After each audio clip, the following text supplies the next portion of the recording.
Le forum de revitalisation au Soudan du Sud s'est conclu vendredi après que de nouveaux documents ont été signés par toutes les parties en vue de mettre en place l'accord de cessation des hostilités.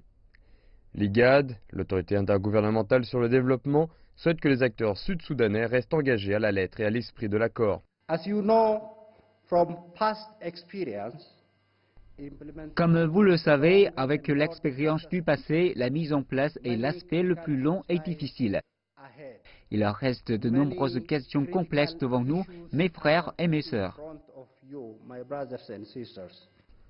L'Union africaine semble inquiète de voir l'accord de cessation des hostilités rester lettre morte.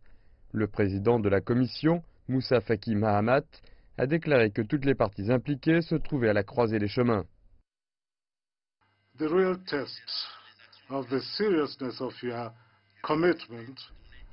La véritable preuve du sérieux de votre engagement réside dans les actions pratiques que vous prendrez pour mettre en place les termes de cet accord.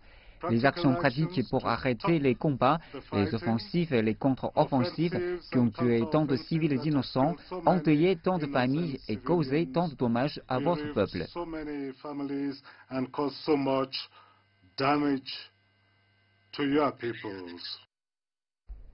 L'IGAD et l'Union africaine ont promis de soutenir le Soudan du Sud lors de la phase de mise en place de l'accord de paix revitalisé.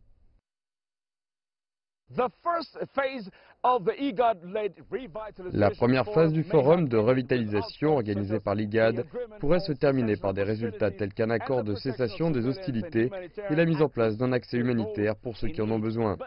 Mais le Soudan du Sud a encore un long chemin à parcourir avant que le pays ne sorte de sa situation de conflit. De nouvelles discussions devraient être organisées l'année prochaine en attendant que les parties mettent en place l'accord qu'elles ont déjà signé.